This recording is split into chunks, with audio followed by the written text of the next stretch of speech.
Então, a gente vai falar hoje da prevenção da transmissão vertical do HIV. Muito bem. Primeiro, a transmissão vertical do HIV, ela vai ocorrer geralmente no período periparto, tá certo? Ou seja, o que corresponde aí a 2/3 das infecções, das transmissões verticais acontecem no momento ali do parto, ou um pouco antes, e apenas 1/3 vai acontecer intraútero, tá bom? Devido a algum procedimento, sei lá, um procedimento invasivo, uma amniocentese, uma corticocentese, ou até um evento traumático, né? E geralmente esses 1/3 de transmissão intraútero, eles ocorrem lá no terceiro trimestre, tá certo? Então, nós temos aí o todo, né? Os 3/3, sendo 1/3 intrauterino e 2/3 no periparto, tá certo? Porém, a gente tem um risco adicional aí, que é na amamentação. A gente vai ver que a amamentação, o HIV é uma contraindicação absoluta da amamentação. Uma mãe que tem HIV positivo, ela não pode amamentar de jeito nenhum, tá certo? E quando isso acontece, aumenta aí o risco entre 15 a 20% de transmissão vertical do HIV, tá certo? E se a mulher optar por não fazer as medidas profiláticas, ou então se ela não sabia que estava soro positivo para HIV, eu vou ter aí aproximadamente de 12 a 42% de chance dela transmitir o HIV para o bebê, tá certo? Uma média, então, a gente pode dizer que de 25%, né? Que é uma média muito alta. Já se a pessoa fizer todas as medidas profiláticas, essa média aí, na verdade, vai cair e muito, vai cair para aproximadamente 1% ou menos, ok? E os fatores de risco associados, tem vários, né? Mas os principais são esses dois aqui, ó. A carga viral, certo? Então, quanto maior o número de cópias de vírus por ml de sangue, maior a chance de uma transmissão vertical. E essa aqui também, a ruptura prematura das membranas ovulares, né? Quais são as membranas ovulares? O âmnio e o córeo. Então, quando ela se rompe prematuramente e ela passa mais tempo rompida, digamos assim, aumenta mais a chance de acontecer a transmissão vertical, tá certo? Bom, muito bem. Então, como é que a gente vai fazer a prevenção da transmissão vertical? Primeiro, aconselhamento e triagem pré-natal, tá certo? Na triagem pré-natal, a gente vai fazer os testes rápidos. O teste rápido, basicamente, a gente faz em 3 momentos. O primeiro vai ser no dia da consulta, na primeira consulta pré-natal, né? Então, ou pelo menos no primeiro semestre, né? Mas o aconselhável mesmo é que aconteça na primeira consulta. Depois eu posso fazer um segundo teste rápido no terceiro trimestre e também vou fazer um teste rápido no momento do parto, tá certo? Pronto, fiz o teste rápido. Se foi diagnosticado HIV, o que é que eu devo fazer? Eu devo solicitar carga viral, tá certo? Eu até não anotei aqui, mas eu solicito a carga viral, eu faço uma imunofenotipagem para saber o tipo de HIV, porque existem dois, o HIV tipo 1 e o HIV tipo 2. E isso vai impactar diretamente na minha terapia, tá certo? Se eu vou ou não substituir determinado fármaco. Mas isso aí a gente pode falar adiante, ok? E eu também peço a contagem de linfócitos T CD4, ok? Muito bem. E quando é que eu vou solicitar de imediato já a carga viral? Quando eu tiver uma gestante com uma situação de risco, tá certo? Uma situação de exposição, né? Ou de risco de exposição ao vírus, como, por exemplo, profissionais do sexo e tudo mais. Ou então uma situação de violência sexual. Eu vou sempre solicitar a carga viral, ok? Segunda, segundo tópico aí na prevenção da transmissão vertical é a profilaxia antirretroviral, né? A famosa TARV, terapia antirretroviral. Eu vou fazer essa terapia antirretroviral para diminuir ao máximo a carga viral, tá certo? O ideal seria que eu fizesse uma profilaxia a ponto de deixar a carga viral indetectável, né? Mas se eu não conseguir fazer isso, que pelo menos ela fique abaixo de 1.000 cópias por ml de sangue, né? Que isso corresponde a um menor risco, ou seja, isso corresponde a menos de 1% do risco da mãe transmitir o HIV para o feto, tá certo? Então é só a gente lembrar. Se a mãe decidir não tratar, ou então ela não sabe que está doente e não trata, tem uma chance até de 45% dela transmitir verticalmente o HIV para o feto. Se ela fizer o tratamento, a chance é de menos de 1%, ok? E como é esse tratamento? Como é a TARV? A TARV ela vai ser realizada com esses três medicamentos aqui. O tenofovir, o 3-TC, que é a lamivudina, e o raltegravir, ok? Esses três antirretrovirais, eles conseguem sim baixar a carga viral. E o objetivo é que eu baixe essa carga viral até a 34ª semana, tá bom? E isso vai impactar diretamente na minha conduta, na minha decisão, por exemplo, pela via de parto e pela quimioprofilaxia intraparto. Eu vou decidir qual vai ser a via de parto, dependendo, por exemplo, da carga viral, tá certo? Até a 34ª semana. Então, vamos lá, como vai ser essa via de parto? A via de parto pode ser cesariana, pode ser uma via de parto normal, né? A via vaginal. Para fazer cesariana, primeiro eu tenho que entender que ela pode ser eletiva após a 38ª semana. A mãe pode decidir querer fazer uma cesariana, certo? Eu também vou fazer cesariana no caso da carga viral acima de 1.000 cópias. Então, eu tentei fazer o tratamento, não surtiu efeito até a 34ª semana, ou seja, até a 34ª semana ainda estava acima de 1.000 cópias a carga viral dessa mulher. Então, eu vou fazer uma cesariana, certo? E se a carga viral estiver desconhecida? Por exemplo, a mulher chegou parindo, né? Ela, sei lá, para um obstetra, e o obstetra não conhecia ela, foi um parto de emergência, digamos assim, né? Ele fez o teste rápido lá e ela estava com HIV. Não vai dar tempo de colher com a carga viral, né? Então, nesse caso, é melhor ele optar por fazer uma cesariana nela, ok? Como seria a via de parto normal? Bom, no caso, quando a carga viral estiver abaixo de 1.000 cópias, até a 34ª semana, pronto.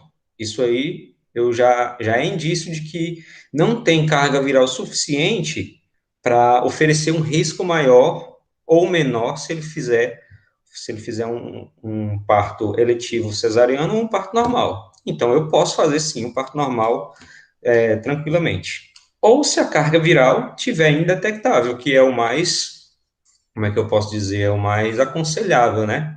É o mais desejável, que a carga viral fique indetectável. Então, vamos lá. Toda mulher que tem HIV, ela precisa fazer uma profilaxia intraparto? Sim ou não? Vamos ver, né?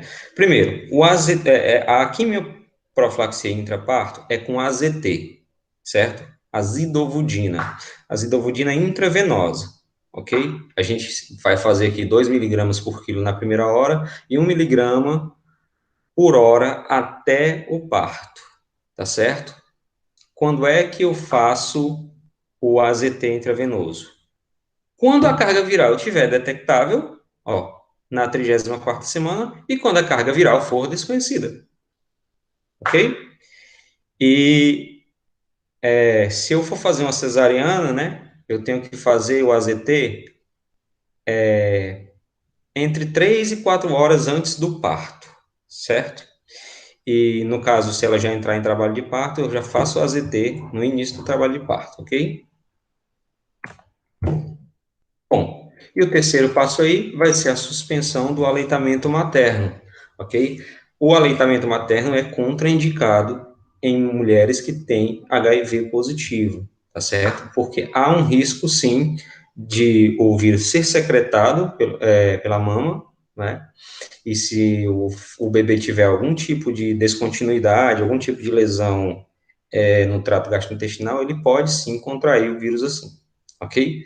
Então eu faço eu contraindico o aleitamento, tá bom? E eu vou fazer a inibição da lactação, tá certo? Eu posso utilizar a cabergolina, que é um análogo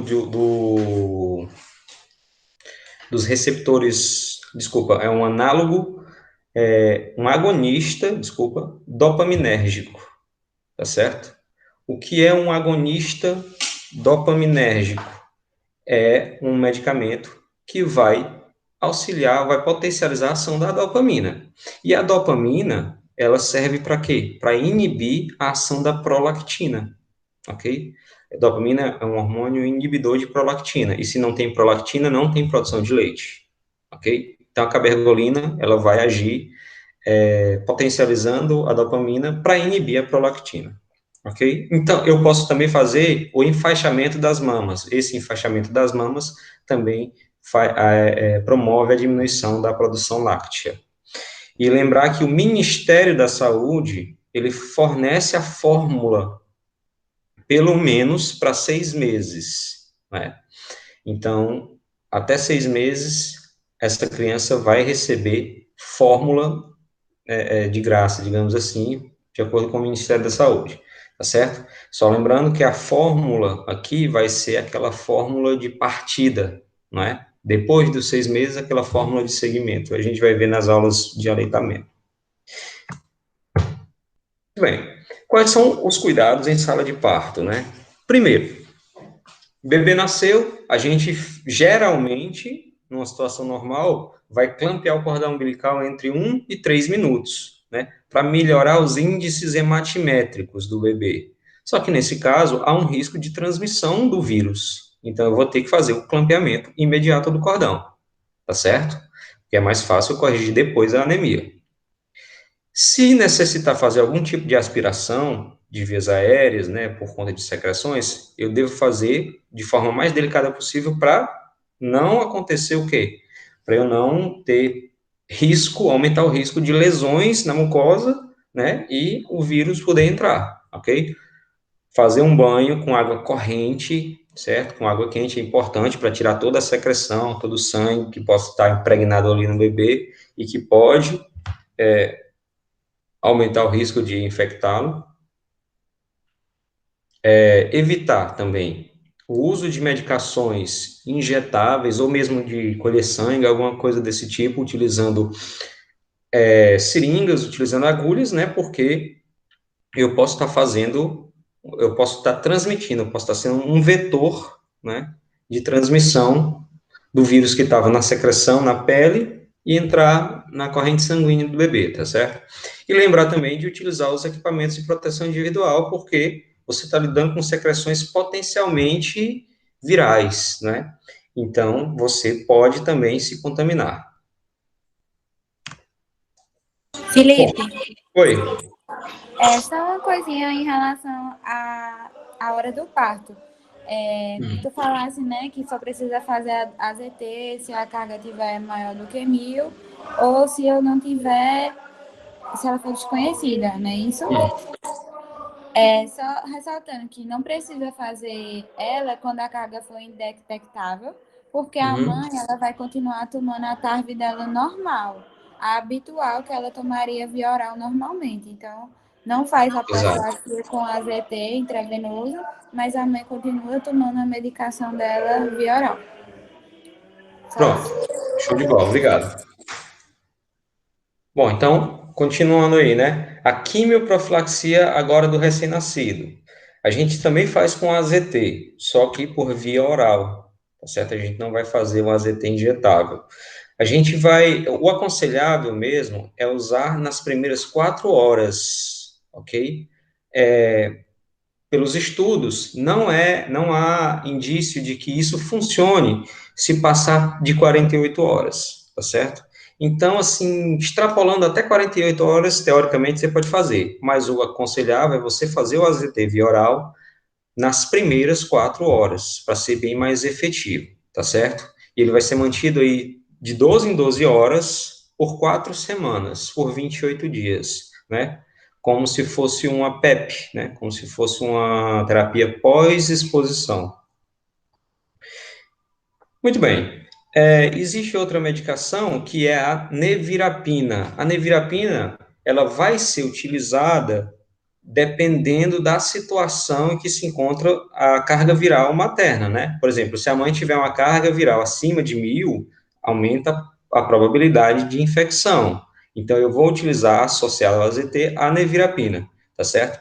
Também, se for desconhecida a carga viral, né? Então, não vou me confiar. Eu vou fazer a nevirapina também, ou se ela não estiver fazendo uso da terapia antirretroviral, tá certo? E a observação importante é, eu faço a nevirapina, porém, se o recém-nascido tiver abaixo de 1.500 gramas, não é? Ou seja, naquela classificaçãozinha ele é muito baixo o peso, você contraindica o uso da nevirapina, ok? Porque ela vai ser muito hepatotóxica para um recém-nascido de muito baixo peso. Eu vou fazer a prescrição dela na primeira hora, né? Na hora zero, 48 horas depois, 96 horas depois. Faço essas 3 doses e pronto. Ok? Bom, e Felipe, como é? Oi, só para pode pontuar falar. mesmo, o AZT a gente faz para todos os bebês, independente da carga viral. E a nevirapina vai Isso, depender das condições da mãe. Só exato, isso.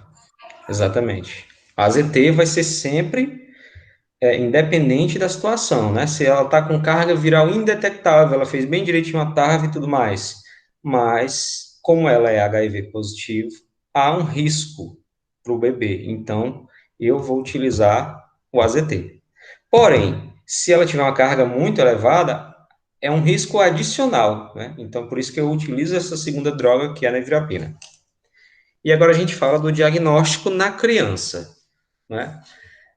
O diagnóstico na criança, ele é um pouco diferente, porque, por exemplo, eu não posso fazer testes rápidos, porque teste rápido, ele tem a ver com o quê? Ele tem a ver com anticorpos. E o bebê, ele não vai estar produzindo nesse momento anticorpos, ele pode estar com os anticorpos da mãe. Então, até os 18 meses, ele está com os anticorpos da mãe. Então, eu não posso fazer uma sorologia, um teste rápido nesse momento, porque vai ser inconclusivo, tá certo? Então, nada de teste rápido, nada de ELISA, não é?